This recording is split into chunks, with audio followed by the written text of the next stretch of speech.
Tree house.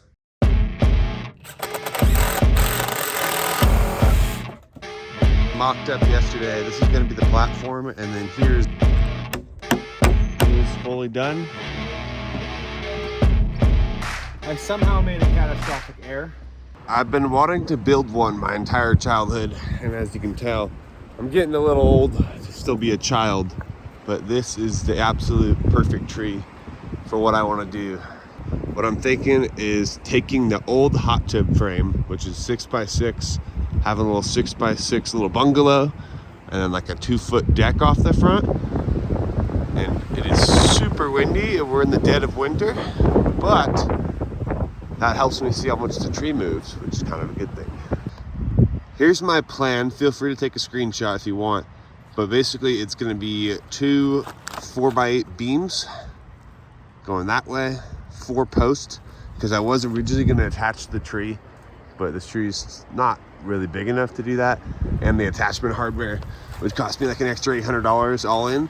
So we're doing 4 posts, basically building a big deck, and then we're going to put the house on the back of it with the deck up here. Here we have about 8 feet, and then across we got about 6 feet.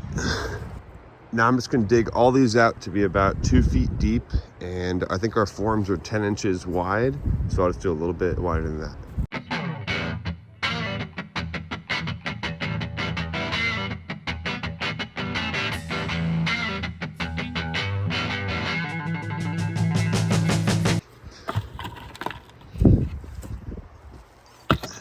So we ran into one problem, which is this one has a massive tree root in it. Problem solved.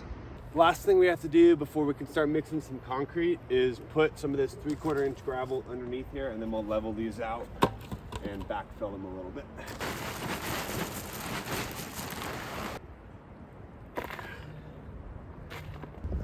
I got them all backfilled, and they're not perfectly level, but it's pretty close. So I'm gonna go ahead and mix up some concrete.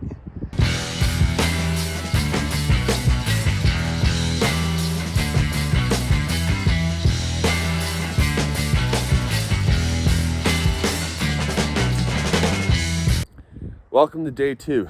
Yesterday, I got all of the concrete work done.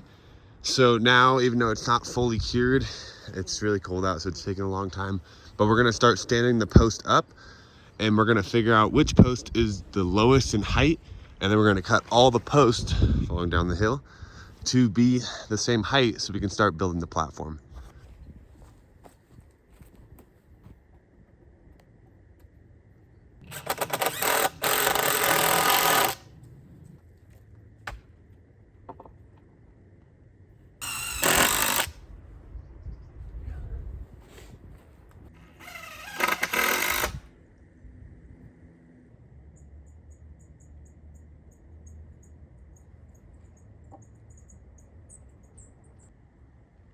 Starting to take shape, looks good.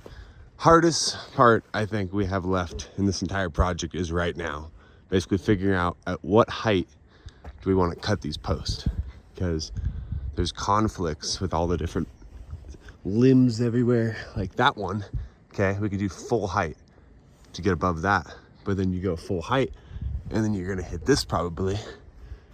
Luckily on this side, this one, as long as we don't make it way too low, we have some good clearance over here. So it's really going to be dictated by this side. After some contemplating with my brother, I decided to go 8 inches from the bottom of that down to there, so we'll be able to fit our beam on top of the post. And then we just took a string line with a string level, went all the way around, and you can see went perfectly right through that notch there. So now I am ready to cut all these posts.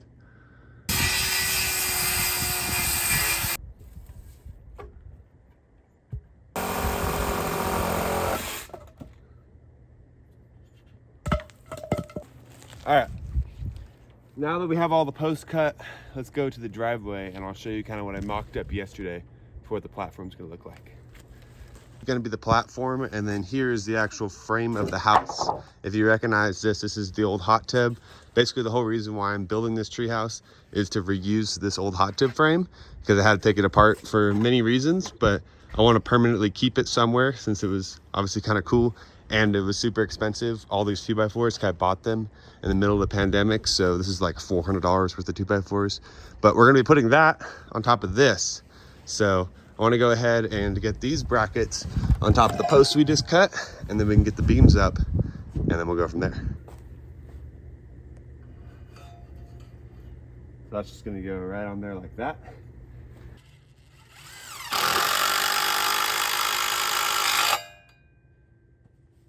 I'm going to slide these 4x8s in through the brackets here.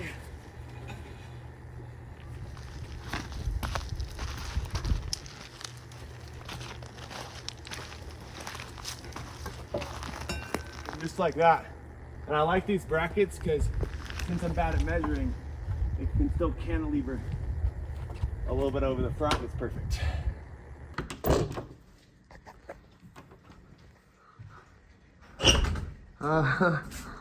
Uh-oh. It snowed. And I still have to build a tree house. Oh gosh. Yesterday I got all the beams done, these two guys. So today I'm gonna be cutting this back piece and putting it on, and then we'll do some of the joists, and then we'll be able to put the sheeting on, and then we're gonna be able to build the house.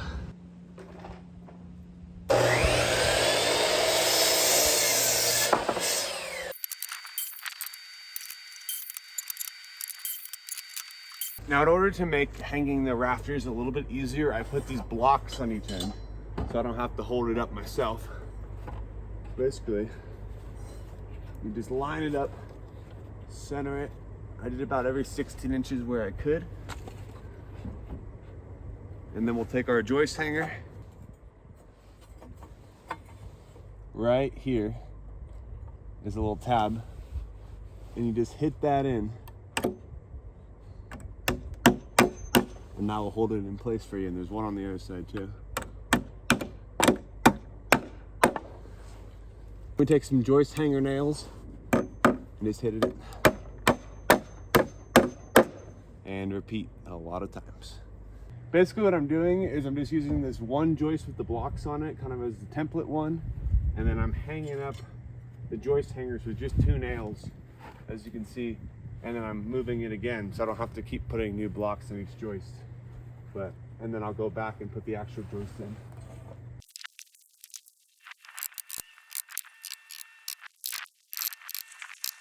For the sheathing, it'd be pretty easy if you don't have a tree coming through the middle of yours, but I do. So I'm just doing a bunch of measurements, trying to figure out, okay, how far is this from the edge? All right, that's 16, right down 16. And I'm just gonna do a rough cutout of the plywood down at the garage, and then I'll carry it up here and then probably have to adjust around these different branches. But over there should be pretty clear because there's nothing coming up over there.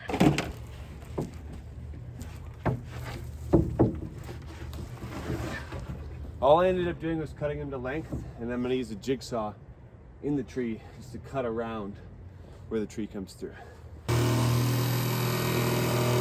Okay, I'm pretty happy with that. I wanna leave enough room all the way around for the tree to move a little bit. So that looks good. So now we have to do this side, which is gonna be more complicated because we have 2 trees instead of 1.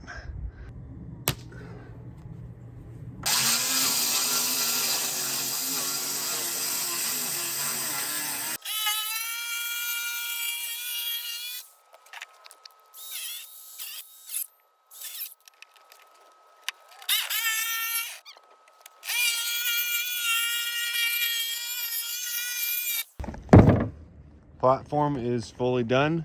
Took me a while to cut this out, but I really wanted it to be one continuous piece around there. I like the way that looks, and we have enough movement so the tree can move and the platform can move a little bit. So now I'm gonna go work on the walls. We're gonna have a window right here and a window right there. So I have to reframe basically those walls to fit those. And then we'll do rafters, and then we'll bring it up here and we'll be about done.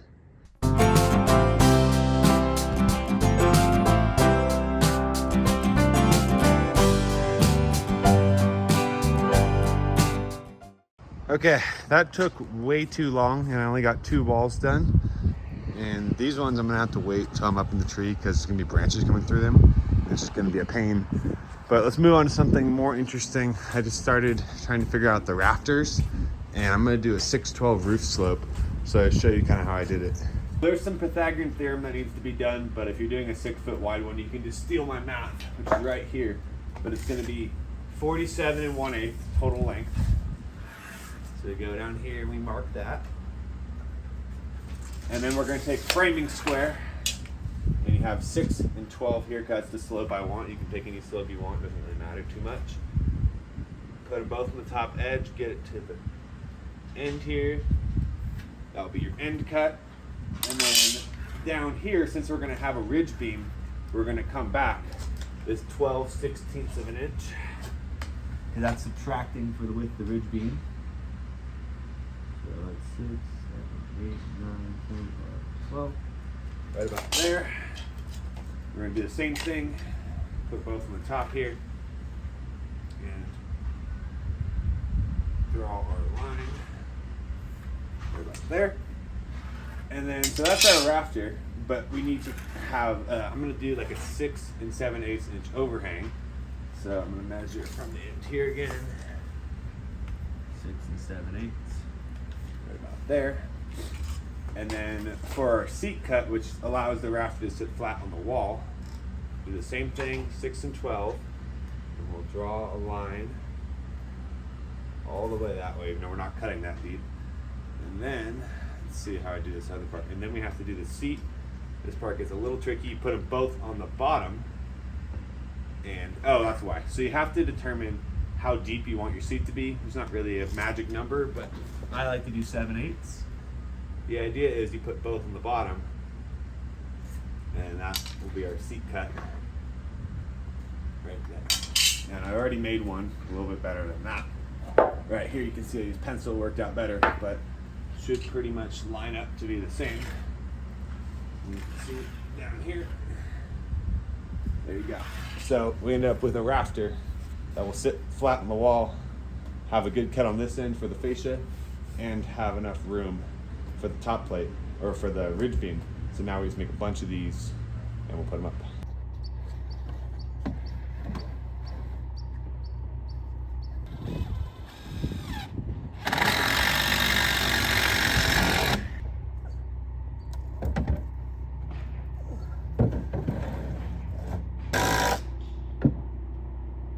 I am very much so running out of time. I have to leave tonight, so this should be interesting. But I just took the top plate off this wall. I'm gonna try to get it underneath and up in there.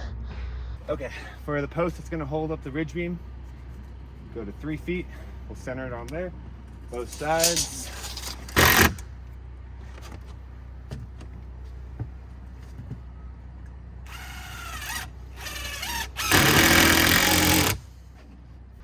These ones on the side will just help kind of hold it in place and make it easier to install too. All right, this is looking good, nice and secure. I'm gonna go get the rafters, we'll put those on. What I need to do first is put on these top plates, and arguably that should have been done before this, so I didn't have to cut it, but it's all right. So the top plates basically just attach all the walls to each other. I somehow made a catastrophic error because these are way too tall. The ridge pole is not at the right height, clearly. So what I'm gonna do is I'm gonna put a 2x4 on top of this 2x6 and call it a day. All right, crisis averted. I don't really understand how that happened, but I don't really care. I gotta finish this and we're losing daylight quickly here. So we're gonna be placing these 24 inches on center. So I'm just lining it up and then putting the screw in.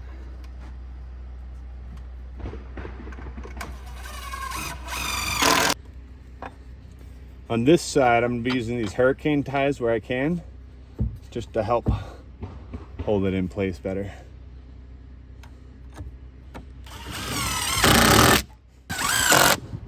The rafters are complete and the sun has gone down, so I'm pretty much shut down here. I don't want to be too much of an annoyance to my neighbors And there's just no way in God I could ever finish this today. I mean, I'd have to work till like 2 a.m. continuously. So I'm gonna have to stop, even though I have to leave and go like 3 hours away. I'll have to come back next week, and for you guys it'll be a couple seconds. But I will see you guys then, I guess. Goodbye.